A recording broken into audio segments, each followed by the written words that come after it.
Hello, I'm Bill Gates, Chairman of Microsoft. In this video, you're going to see the future. Who is Bill Gates? A software developer? A businessman? A philanthropist? A global health expert?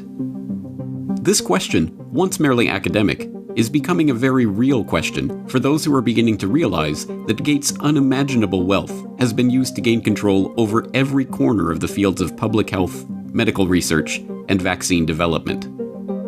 And now that we are presented with the very problem that Gates has been talking about for years, we will soon find that this software developer with no medical training is going to leverage that wealth into control over the fates of billions of people. Because until we get almost everybody vaccinated globally, we still won't be fully back to normal. Bill Gates is no public health expert.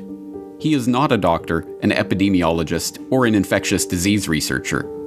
Yet somehow, he has become a central figure in the lives of billions of people, presuming to dictate the medical actions that will be required for the world to go back to normal.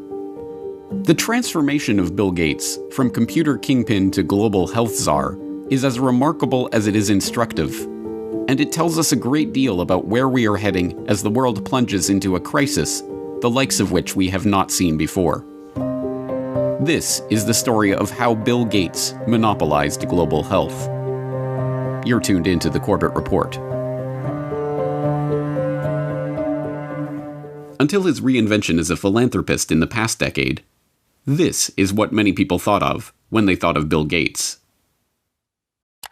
In the case of the United States versus Microsoft, the US Justice Department contended that the software giant had breached antitrust laws by competing unfairly against Netscape Communications in the internet browser market, effectively creating a monopoly.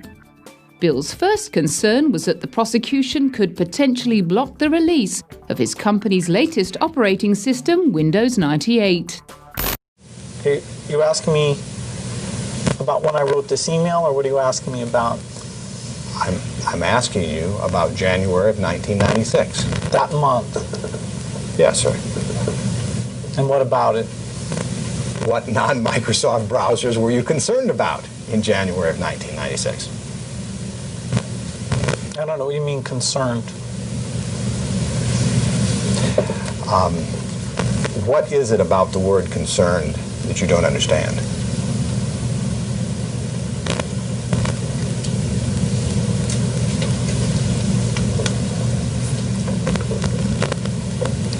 I'm not sure what you mean by it. We're going to be working together on Microsoft Office, on Internet Explorer, on Java, and I think that it's going to lead to a very healthy relationship. So it's a package announcement today. We're very, very happy about it. We're very, very excited about it.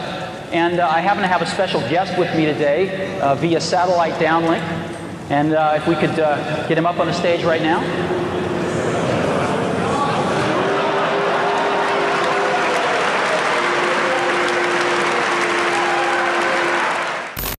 Police and security guards in Belgium were caught flat-footed today by a cowardly sneak attack on one of the world's wealthiest men. The target was Microsoft chairman Bill Gates, arriving for a meeting with community leaders. Watch what happens when a team of hitmen meet him first with a pie in the face.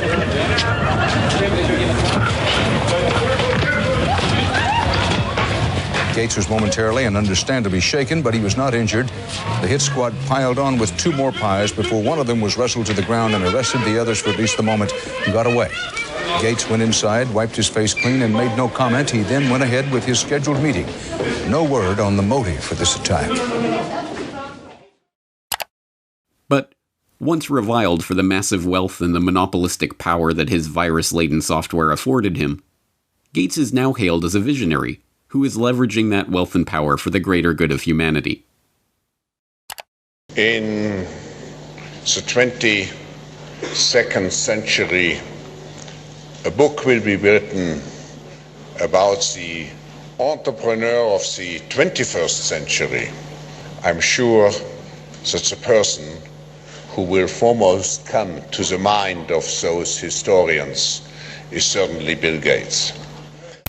I don't think it's hyperbole to say that Bill Gates is singularly, I would argue, the most consequential individual of our generation. I mean that. Our next guest is one of the richest and most generous men in the world. Please welcome Bill Gates. At a time when everyone is looking to understand the scope of the pandemic and how to minimize the threat, one of the best informed voices is that of businessman and philanthropist Bill Gates. The process by which this reinvention of Gates's public image took place is not mysterious. It's the same process by which every billionaire has revived their public image since John D. Rockefeller hired Ivy Ledbetter Lee to transform him from the head of the Standard Oil Hydra into the kind old man handing out dimes to strangers. Don't you give a dime, Mr. Rockefeller? Go ahead. Give it a dime. Thank you, sir. Thank you very much. I consider myself... Thank you for the ride. I consider myself more than amply paid. Bless you, bless you, Yes. bless you. More to the point, John D. Rockefeller knew that to gain the adoration of the public, he had to appear to give them what they want: money. He devoted hundreds of millions of dollars of his vast oil monopoly fortune to establishing institutions that, he claimed, were for the public good. The General Education Board, the Rockefeller Institute of Medical Research, the Rockefeller Foundation. Similarly, Bill Gates has spent much of the past 2 decades transforming himself from software magnate into a benefactor of humanity through his own Bill and Melinda Gates Foundation. In fact, Gates has surpassed Rockefeller's legacy, with the Bill and Melinda Gates Foundation long having eclipsed the Rockefeller Foundation as the largest private foundation in the world, with $46.8 billion of assets on its books that it wields in its stated program areas of global health and development, global growth, and global policy advocacy. And, like Rockefeller, Gates's transformation has been helped along by a well-funded public relations campaign. Gone are the theatrical tricks of the PR pioneers. The ubiquitous ice cream cones of Gates' mentor Warren Buffett are the last remaining holdout of the old Rockefeller handing out dimes gimmick. No, Gates has guided his public image into that of a modern-day saint through an even simpler tactic: buying good publicity. The Bill and Melinda Gates Foundation spends tens of millions of dollars per year on media partnerships, sponsoring coverage of its program areas across the board. Gates funds The Guardian's global development website. Gates funds NPR's global health coverage. Gates funds the Our World in Data website that is tracking the latest statistics and research on the coronavirus pandemic. Gates funds BBC coverage of global health and development issues, both through its BBC Media Action Organization and the BBC itself. Gates funds World Health coverage on ABC News. When the NewsHour with Jim Lehrer was given a $3.5 million Gates Foundation grant to set up a special unit to report on global health issues, NewsHour communications chief Rob Flynn was asked about the potential conflict of interest that such a unit would have in reporting on issues that the Gates Foundation is itself involved in. In some regards, I guess you might say that there are not a heck of a lot of things you could touch in global health these days that would not have some kind of Gates tentacle, Flynn responded.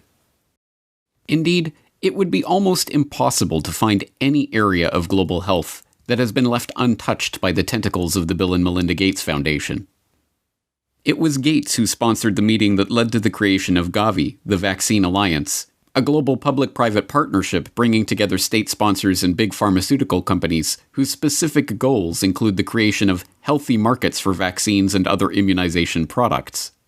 As a founding partner of the alliance, the Gates Foundation provided $750 million in seed funding and has gone on to make over $4.1 billion in commitments to the group.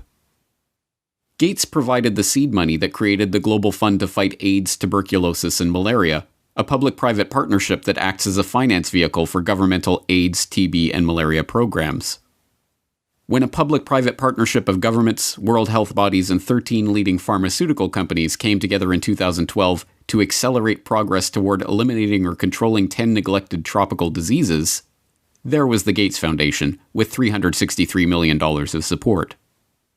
When the Global Financing Facility for Women, Children, and Adolescents was launched in 2015 to leverage billions of dollars in public and private financing for global health and development programs, There was the Bill and Melinda Gates Foundation as a founding partner with a $275 million contribution.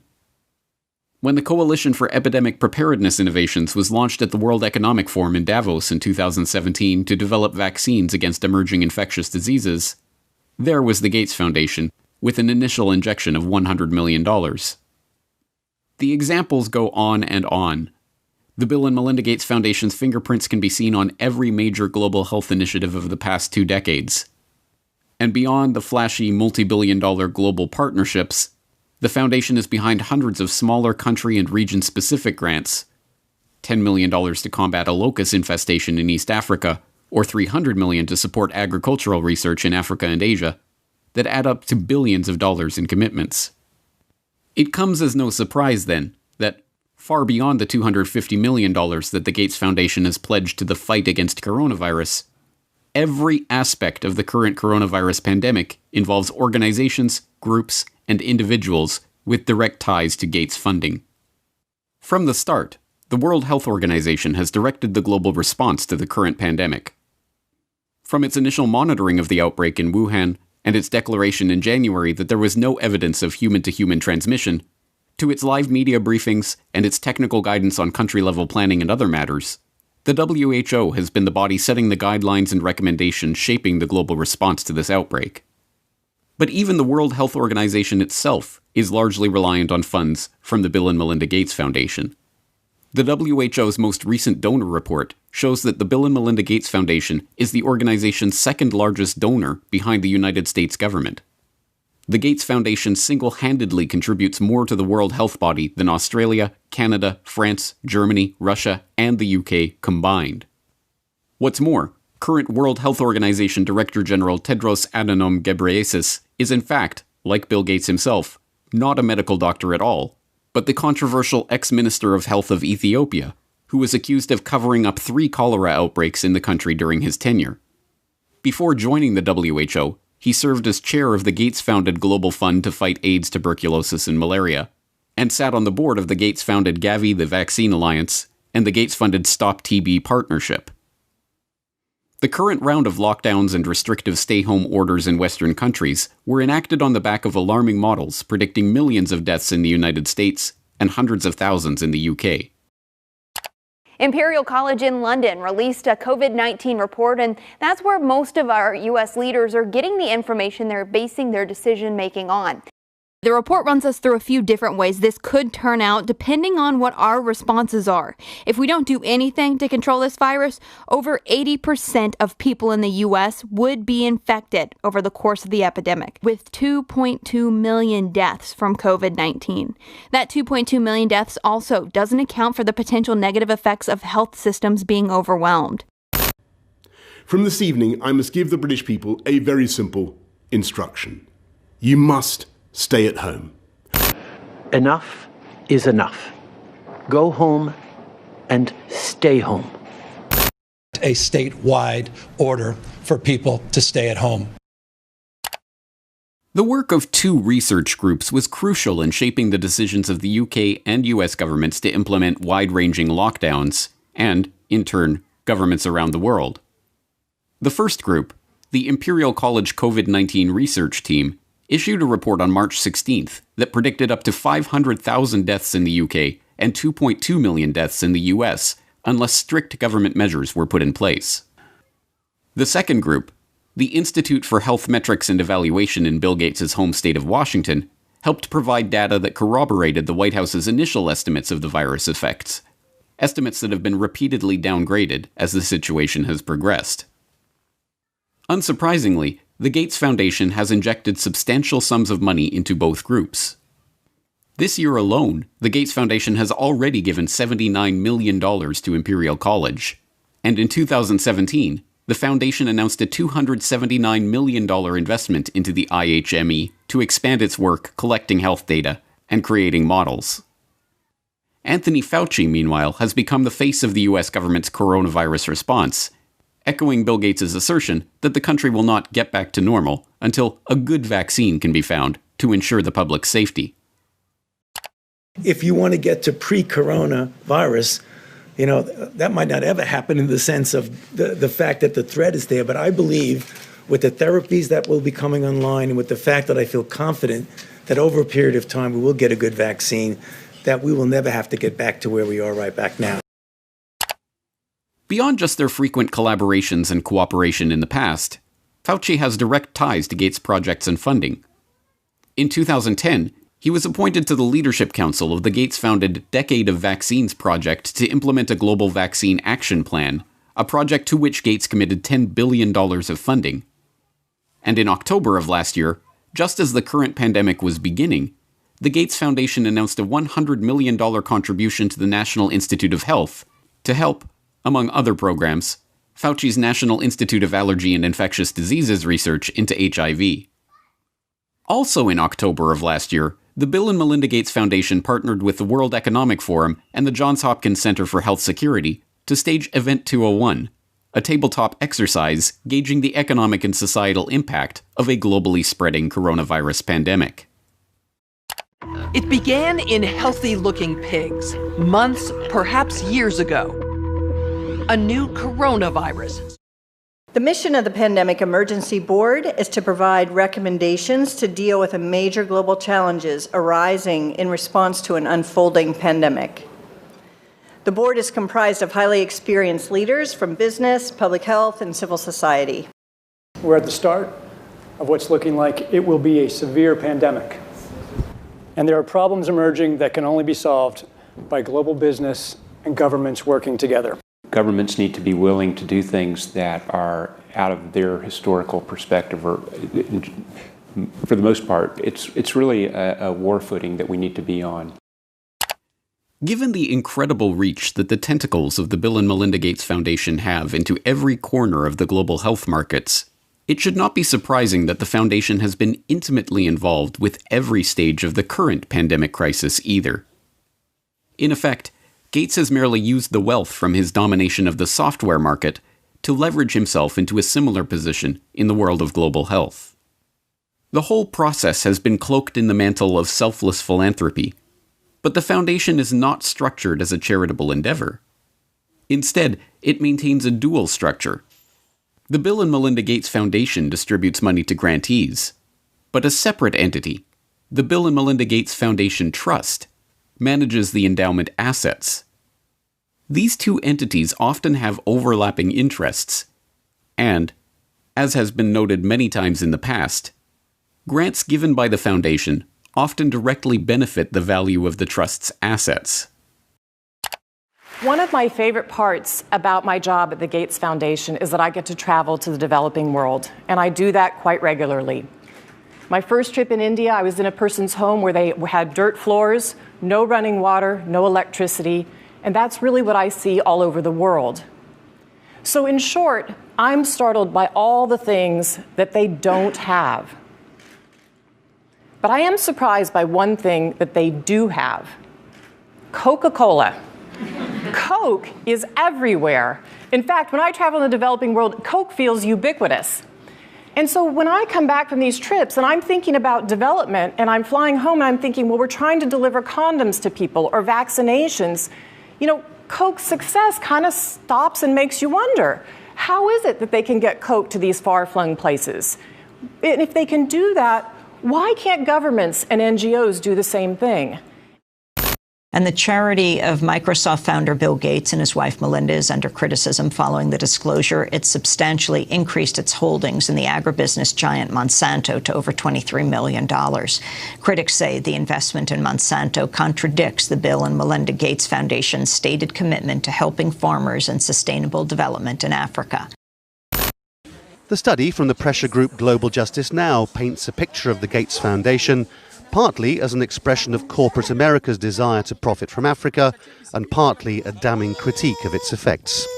You could have a case where the initial research is done by a Gates-funded institution, the media reporting on how well that research is conducted is done, the media outlet is a Gates-funded outlet and maybe a Gates-funded journalist from a media programme, and then the programme is implemented more widely by a Gates-funded NGO. I mean, there are some very insular circles here.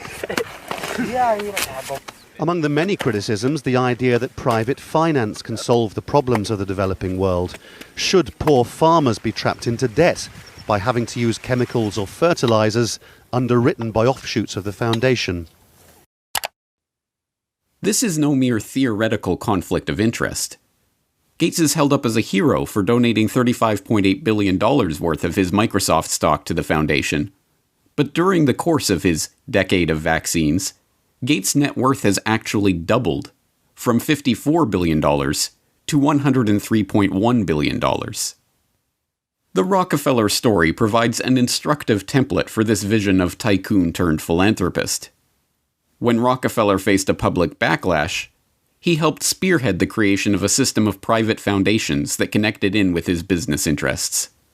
Leveraging his unprecedented oil monopoly fortune into unprecedented control over wide swaths of public life, Rockefeller was able to kill two birds with one stone, molding society in his family's own interests, even as he became a beloved figure in the public imagination.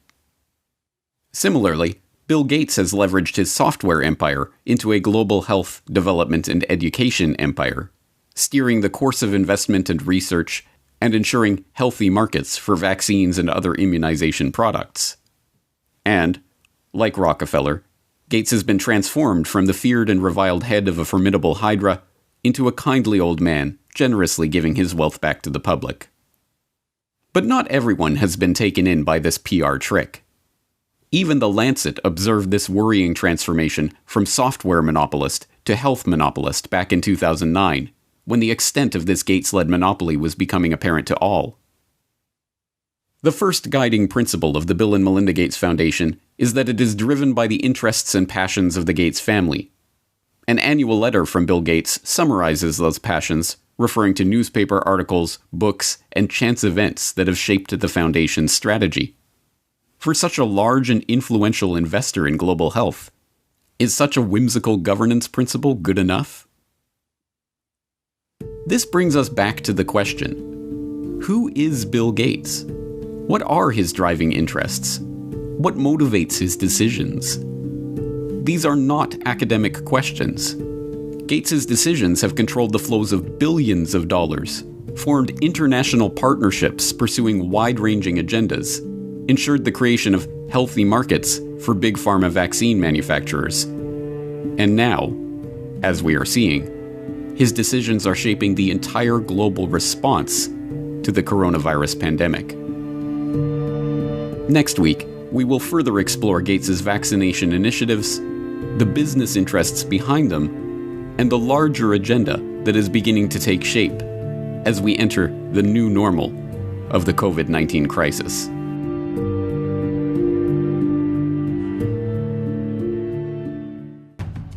Next week on the Corbett Report. And then the final solution, which is a year to 2 years off, is the vaccine. The only thing that will really allow life as we once knew it to resume is a vaccine. This will be the new normal until a vaccine is developed. The truth is that this attempt to reorient the global health economy was part of a much bigger agenda.